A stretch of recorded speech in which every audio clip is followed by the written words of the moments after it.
अपने प्यारे दोस्तों के लिए एक बार फिर से हम हाजिर हैं। हेलो दोस्तों, आज का class chemical bonding lecture number 30 molecular orbital theory पर हमारी बातें चल रही थी और उसी क्रम में बातें आज थोड़ी और भी आगे होंगी। पिछले क्लास में हम लोगों ने मॉलिक्यूलर ऑर्बिटल थ्योरी को जब पढ़ा था तो हम लोगों ने केवल और केवल होमोडायटोमिक मॉलिक्यूल्स पर डिस्कशन किया था। आज के क्लास में हम लोगों को हेटेरोडायटोमिक मॉलिक्यूल्स पर डिस्कशन करना है। हेटेरोडायटोमिक मॉलिक्यूल्स मतलब दो एटम्स होंगे और दोनों अलग अलग होंगे। जैसे नाइट्रोजन और ऑक्सीजन को मिला करके NO बना लिया जाए, कार्बन और ऑक्सीजन को मिला करके CO बना लिया जाए, तो ये दोनों अलग अलग एटम्स से मिलकर के बनने वाले मॉलिक्यूल है। ऐसे ही मॉलिक्यूल्स को हम लोग हेटेरो मतलब अलग अलग हेटेरोडायटोमिक मॉलिक्यूल्स की कैटेगरी में रखते हैं। और मॉलिक्यूलर ऑर्बिटल थ्योरी की मदद से इनका स्ट्रक्चर हम कैसे एक्सप्लेन करेंगे, या फिर मॉलिक्यूलर ऑर्बिटल थ्योरी अगर हेटेरोडायटोमिक मॉलिक्यूल्स पर अप्लाई किया जाए तो क्या कुछ चेंजेस आने वाले हैं, या फिर वो होमोडायटोमिक में जैसे हम लोगों ने किया था सारा कुछ वैसा ही करते चले जाना है। तो यही सारी बातें यहाँ पर हम लोगों को डिस्कस करनी। तो जब दो एटम्स अलग अलग हैं, जैसे नाइट्रोजन है और ऑक्सीजन है, तो इनके ऑर्बिटल्स की एनर्जी भी अलग अलग होती है। जैसे हम नाइट्रोजन के 1s ऑर्बिटल की एनर्जी और ऑक्सीजन के 1s ऑर्बिटल की एनर्जी के बारे में सोचें तो दोनों की एनर्जी जो है अनइक्वल होगी। दोनों की एनर्जी आपस में सेम नहीं होने जा रही है, अनइक्वल एनर्जी। सबसे पहला पॉइंट ये हम लोगों को माइंड में रखना है। जिसकी इलेक्ट्रोनेगेटिविटी ज्यादा होगी, जैसे ऑक्सीजन यहां पर मोर इलेक्ट्रोनेगेटिव है, मोर इलेक्ट्रोनेगेटिव है, तो इसकी वजह से इलेक्ट्रोनेगेटिविटी ज्यादा होने की वजह से ऑक्सीजन के ऑर्बिटल की एनर्जी जो होगी वो कम होगी, लोअर एनर्जी। और जिसकी इलेक्ट्रोनेगेटिविटी ज्यादा है, लेस इलेक्ट्रोनेगेटिव जो एलिमेंट होने जा रहा है, जो एटम लेस इलेक्ट्रोनेगेटिव होने जा रहा है, उसकी ऑर्बिटल्स की एनर्जी, अगर दोनों ही सिचुएशंस में हम एक ही ऑर्बिटल पर ध्यान दें, यहाँ 1s लिया है तो यहाँ पर भी 1s ही लिया है, तो इसके 1s की एनर्जी जो है इसकी तुलना में ज्यादा होने जा रही है, हायर एनर्जी। पहले तो ये चीज हमें समझ लेना है। और ऐसा क्यों? तो ऑर्बिटल में कौन रहता है? इलेक्ट्रॉन। इलेक्ट्रॉन की एनर्जी कितनी होगी, ये इस बात पर डिपेंड करता है कि इलेक्ट्रॉन और न्यूक्लियस के बीच में कितना अट्रैक्शन है। More attraction, less energy. Attraction होने से एनर्जी जो है वो कम होती चली जाती है। तो ऑक्सीजन की इलेक्ट्रोनेगेटिविटी ज्यादा है, इलेक्ट्रोनेगेटिविटी ज्यादा है तो इलेक्ट्रोनेगेटिविटी का जो डिफिनीशन होता है, अगर हम उसको याद रखें, इलेक्ट्रॉन खींचने की ताकत को ही हम लोग इलेक्ट्रोनेगेटिविटी कहते हैं। कोई भी एलिमेंट, कोई भी एटम जितना जोर से इलेक्ट्रॉनों को अपनी तरफ खींचेगा वो उतना ही ज्यादा इलेक्ट्रोनेगेटिव होता है। तो ज्यादा इलेक्ट्रोनेगेटिव होने का मतलब उसका न्यूक्लियस बहुत पावरफुल है, क्योंकि इलेक्ट्रॉन खींचने का काम न्यूक्लियस ही कर रहा है।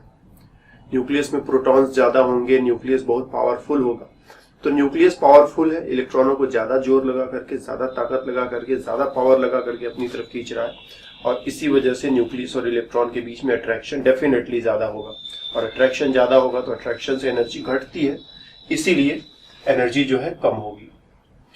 अब जैसे हम लोग O2 मॉलिक्यूल में या फिर किसी भी होमोडायटोमिक मॉलिक्यूल में हम एक एटम के 1s ऑर्बिटल और दूसरे एटम के 1s ऑर्बिटल को मिलाते हैं, तो इन दोनों को मिलाने से क्या होता है, एक ऑर्बिटल बनता है जिसकी एनर्जी इनसे ज्यादा होती है, और एक ऑर्बिटल बनता है जिसकी एनर्जी इनसे कम होती है। एक को कहते हैं bonding orbital, bonding molecular orbital, और दूसरे को हम नाम दे देते हैं एंटी बॉन्डिंग मॉलिक्यूलर ऑर्बिटल। जिसकी एनर्जी कम है वो बॉन्डिंग मॉलिक्यूलर ऑर्बिटल, और जिसकी एनर्जी ज्यादा है वो एंटी बॉन्डिंग मॉलिक्यूलर ऑर्बिटल। तो NO के केस में भी चीजें तो कुछ ऐसे ही होंगी कि नाइट्रोजन का क्या, तो इधर नाइट्रोजन के ऑर्बिटल्स लिख रहे हैं और इधर ऑक्सीजन के ऑर्बिटल्स लिख रहे हैं, तो नाइट्रोजन का 1s ऑक्सीजन के 1s के साथ कंबाइन होगा। लेकिन ध्यान देना है, दोनों 1s जो है हमने बराबर लेवल पर नहीं बनाए, एक को ऊपर रखा है, एक को नीचे रखा है। जिसे ऊपर रखा है उसकी एनर्जी ज्यादा है, जिसकी इलेक्ट्रोनेगेटिविटी कम होगी उसकी एनर्जी ज्यादा। इसकी इलेक्ट्रोनेगेटिविटी ज्यादा होगी, उसकी एनर्जी कम, उसको नीचे बनाया है। तो लेस एनर्जी मोर एनर्जी, दोनों मिलेंगे तो इनके मिलने से दो ऑर्बिटल्स बनेंगे। ठीक,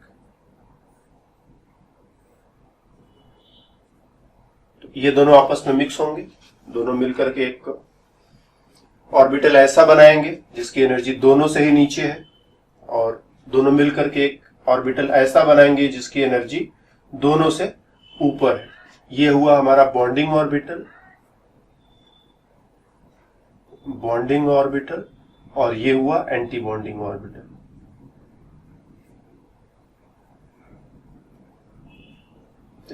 बॉन्डिंग ऑर्बिटल इसके ज्यादा करीब है और इससे दूर है, मतलब बॉन्डिंग ऑर्बिटल में इसका नेचर ज्यादा होगा, इसका कंट्रीब्यूशन ज्यादा होगा और इसका कंट्रीब्यूशन कम होगा। तो जो ऑर्बिटल जिस ऑर्बिटल के ज्यादा से ज्यादा करीब रहेगा, ज्यादा पास में रहेगा, उस ऑर्बिटल में उसी वाले ऑर्बिटल का, मतलब जिसके वो पास है, उस वाले ऑर्बिटल का नेचर और कंट्रीब्यूशन ज्यादा तुम्हें देखने को मिलेगा। तो इसके ये काफी पास में है जबकि इससे ये काफी दूर में है, तो इसके अंदर इसका कंट्रीब्यूशन ज्यादा होगा। और इसी तरह से ये वाला ऑर्बिटल इसके पास में है और इससे काफी दूर में है, तो इसके अंदर इस वाले ऑर्बिटल का कंट्रीब्यूशन ज्यादा होगा। तो हम कह सकते हैं कि ये जो ऑर्बिटल है ये ऑक्सीजन के जैसा ज्यादा होगा, नाइट्रोजन के जैसा कम होगा, और ये ऑर्बिटल जो है नाइट्रोजन के जैसा ज्यादा होगा और ऑक्सीजन के जैसा कम होगा। यहां पर क्या था, इस ऑर्बिटल में दोनों तरफ से 50-50% कॉन्ट्रीब्यूशन होगा, इस ऑर्बिटल में भी दोनों तरफ से 50-50% कॉन्ट्रीब्यूशन होगा, क्योंकि दोनों की एनर्जी इक्वल है, दोनों मिलकर के 50-50% कॉन्ट्रीब्यूशन करेंगे और इसको बनाएंगे, फिर 50-50% कॉन्ट्रीब्यूशन करेंगे और इसको बनाएंगे। जबकि यहां पर ऐसा नहीं है, इस ऑर्बिटल में इसका कॉन्ट्रीब्यूशन ज्यादा है और इस ऑर्बिटल में इसका कॉन्ट्रीब्यूशन ज्यादा है। अगर इस चीज को हम लोग ऑर्बिटल के शेप से समझने की कोशिश करें, तो अगर O2 मॉलिक्यूल में या फिर N2 मॉलिक्यूल में या फिर H2 मॉलिक्यूल में कोई भी होमोडायटोमिक मॉलिक्यूल ले लो, अगर 1s ऑर्बिटल और 1s ऑर्बिटल आपस में कंबाइन होते हैं, तो 1s ऑर्बिटल मतलब स्फेरिकल, 1s ऑर्बिटल मतलब स्फेरिकल, और दोनों कंबाइन होंगे तो क्या होगा, एक बॉन्डिंग मॉलिक्यूलर ऑर्बिटल बनेगा। ये दोनों न्यूक्लियस हो गए और ये न्यूक्लियस के चारों तरफ इलेक्ट्रॉन के घूमने का जगह होगी, और इलेक्ट्रॉन ये बीच वाले जगह में टाइम ज्यादा स्पेंड करेगा।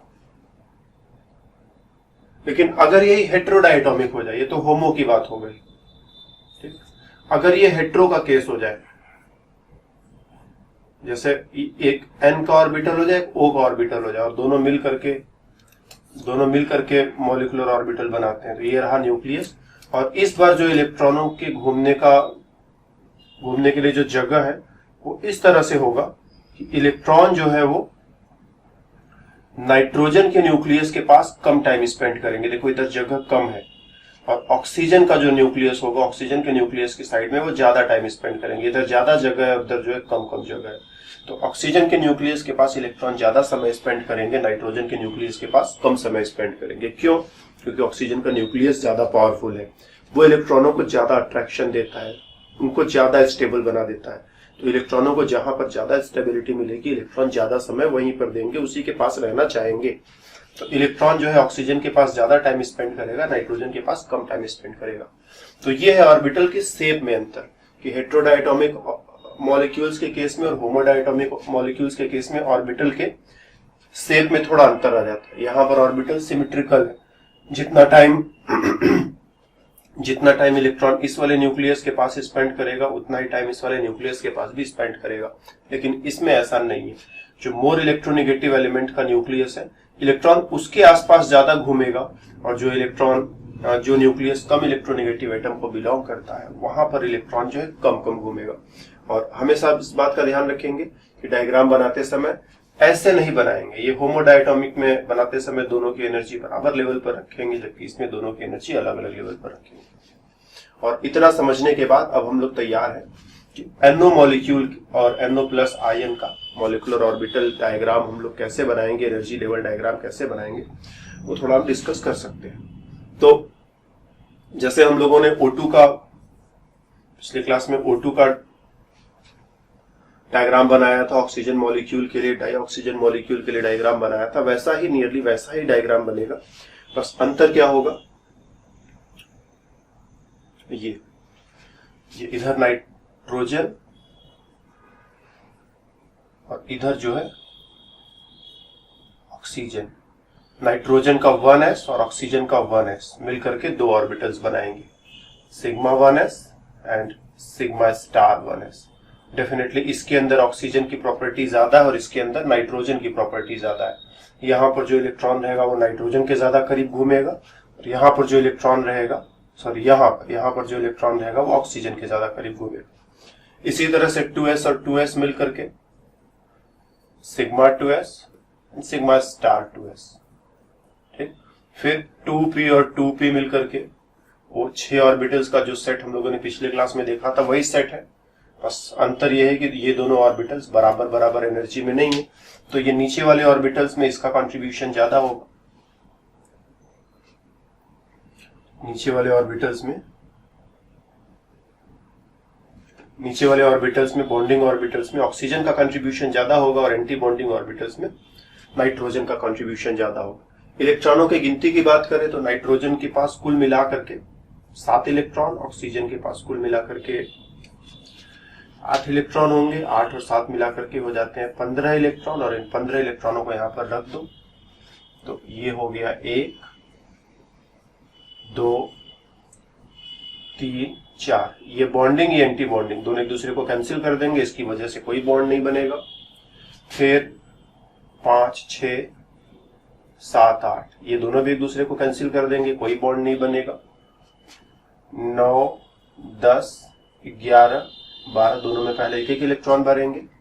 फिर 13 और इसको थोड़ा हम इधर बनाए 14 इलेक्ट्रॉन होगा और एक इलेक्ट्रॉन यहां रखोगे। ये 6 इलेक्ट्रॉन मिलकर के बॉन्ड बनाएंगे, 6 इलेक्ट्रॉन मिलकर के 3 बॉन्ड्स बनाएंगे। लेकिन ये जो एंटी बॉन्डिंग में एक इलेक्ट्रॉन है इसकी वजह से आधा बॉन्ड टूट जाएगा, तो इसमें से -0.5 कर दो। 3 - 0.5 2.5, मतलब जो बॉन्ड ऑर्डर आएगा 2.5 की नाइट्रोजन और ऑक्सीजन के बीच में एक डबल बॉन्ड बनाओ और एक डॉटेड लाइन से बॉन्ड बनाओ, क्योंकि बॉन्ड ऑर्डर जो है 2 से ज्यादा है लेकिन 3 से कम है।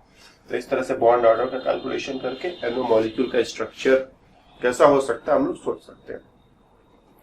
फिर NO+ की बात करो, अगर NO+ रहेगा तो इसमें से एक इलेक्ट्रॉन तुम्हें हटाना पड़ेगा, तो ये वाला एक इलेक्ट्रॉन सबसे ऊपर वाला तुम हटा दोगे। जब इस इलेक्ट्रॉन को हटा दोगे तो क्या होगा, ये 6 इलेक्ट्रॉन मिलाकर के 3 बॉन्ड्स बनाएंगे और 3 बॉन्ड्स बनाएंगे तो इसका जो बॉन्ड ऑर्डर आएगा वो 3 आएगा। तो इस तरह से बहुत ही आसानी से हम लोग NO और NO+ मॉलिक्यूल्स में भी बॉन्ड ऑर्डर वगैरह पैरामैग्नेटिक है कि डायामैग्नेटिक है बिल्कुल वैसे ही निकाल सकते हैं जैसा कि पिछले क्लास में हम लोगों ने होमोडायटोमिक मॉलिक्यूल्स के बारे में किया था। बस इस बार अंतर क्या है, तो अंतर ये है कि डायग्राम बनाते समय एनर्जी लेवल का ध्यान रखना है। ये 1s और 1s बिल्कुल बराबर नहीं होने चाहिए। मोर इलेक्ट्रोनेगेटिव का 1s नीचे रहेगा और लेस इलेक्ट्रोनेगेटिव का 1s ऊपर रहेगा। इसी तरह से हम लोग कार्बन मोनोऑक्साइड मॉलिक्यूल और कार्बन मोनोऑक्साइड से बने हुए कैटायन के बारे में भी सोच सकते हैं। तो अगर हम कार्बन मोनोऑक्साइड के लिए भी वही डायग्राम अप्लाई कर ले, एग्जैक्टली वही डायग्राम है, इसी डायग्राम का फिर से इस्तेमाल करें तो कार्बन मोनोऑक्साइड में कुल मिलाकर के 6 इलेक्ट्रॉन कार्बन का, 8 इलेक्ट्रॉन ऑक्सीजन का मिलाकर के 14 इलेक्ट्रॉन्स होते हैं, ठीक। और ध्यान देना कार्बन मोनोऑक्साइड जो है N2 मॉलिक्यूल के साथ आइसो इलेक्ट्रॉनिक है। इसमें भी 14 इलेक्ट्रॉन्स होते हैं, इसमें भी 14 इलेक्ट्रॉन्स होते हैं। और जब दो मॉलिक्यूल्स इस तरह से आइसो इलेक्ट्रॉनिक हो जाएंगे तो दोनों का बॉन्ड ऑर्डर सेम आता है। कोई भी दो मॉलिक्यूल या दो आयन अगर डायटोमिक सिचुएशन में है और आइसो इलेक्ट्रॉनिक हो जा रहे हैं तो बॉन्ड ऑर्डर जो है दोनों में सेम हो जाएंगे। तो कार्बन मोनोऑक्साइड और N2 इन दोनों का बॉन्ड ऑर्डर जो है वो सेम है। दोनों का वर्किंग सेल भी सेम होना चाहिए डेफिनेटली। तो इन दोनों का बॉन्ड ऑर्डर सेम है। पिछले क्लास में हम लोगों ने नाइट्रोजन का बॉन्ड ऑर्डर कैलकुलेट किया था कि नाइट्रोजन के बीच में ट्रिपल बॉन्ड होता है। तो कार्बन मोनोऑक्साइड में भी कार्बन और ऑक्सीजन के बीच में ट्रिपल बॉन्ड होना चाहिए। वो हम लोग यहां से देख सकते हैं कि हमारे पास कुल मिलाकर के 14 इलेक्ट्रॉन्स है। 2 इलेक्ट्रॉनों को तुम यहां पर रखोगे, 2 इलेक्ट्रॉनों को यहां पर रखोगे, फिर 2 इलेक्ट्रॉनों को यहां पर रखोगे और 2 इलेक्ट्रॉनों को यहां पर रखोगे। इन इलेक्ट्रॉनों से कोई मतलब है नहीं हमें, ये दोनों एक दूसरे को कैंसिल कर देंगे, बॉन्डिंग एंड एंटी बॉन्डिंग। फिर ये दोनों एक दूसरे को कैंसिल कर देंगे, bonding and anti bonding. 8 electron खत्म। बच्चे 6 इलेक्ट्रॉन और 6 इलेक्ट्रॉनों को तुम यहां पर इस तरह से रख दोगे और ये 6 इलेक्ट्रॉन मिल करके क्या करेंगे, 3 बॉन्ड्स बनाएंगे। ये सब बॉन्डिंग में है, 6 इलेक्ट्रॉन है और 6 इलेक्ट्रॉन का आधा कर दो तो ये 3 बॉन्ड्स बनाएंगे। और 3 बॉन्ड्स बनाने का मतलब बॉन्ड ऑर्डर जो है वो 3.0 या 3 टाइप का ट्रिपल बॉन्ड टाइप का सिचुएशन कार्बन और ऑक्सीजन के बीच में दिखना चाहिए। तो यहां तक तो सही है, इसमें कोई गड़बड़ नहीं। कार्बन मोनोऑक्साइड में ट्रिपल बॉन्ड होना चाहिए क्योंकि वो नाइट्रोजन के आइसोइलेक्ट्रॉनिक है, तो ट्रिपल बॉन्ड यहां तक हम लोगों ने कैलकुलेट कर लिया। लेकिन यहां पर एक बहुत ही ट्विस्टेड सिचुएशन है। अगर इसमें से हम एक इलेक्ट्रॉन निकाल दे तो बॉन्ड ऑर्डर पर क्या फर्क पड़ेगा। तो 6 इलेक्ट्रॉन मिला करके 3 बॉन्ड्स बनाते हैं, तो अगर एक इलेक्ट्रॉन निकाल देते हैं तो 5 इलेक्ट्रॉन हो जाएंगे और 5 इलेक्ट्रॉन मिला के 5 का आधा होता है 2.5 बॉन्ड्स बनाएंगे। मतलब कार्बन और ऑक्सीजन के बीच में डबल बॉन्ड और एक डॉटेड लाइन वाला बॉन्ड होना चाहिए। तो बॉन्ड मजबूत हुआ कि कमजोर हुआ, तो आंसर है पहले क्या था, ट्रिपल बॉन्ड हुआ करता था। अब क्या है, अब बॉन्ड जो है सिर्फ 2.5 ढाई बॉन्ड बचा है। तो यहाँ पर बॉन्ड ज्यादा है, यहाँ पर बॉन्ड कम है, यहाँ अट्रैक्शन ज्यादा है, यहाँ अट्रैक्शन कम होगा।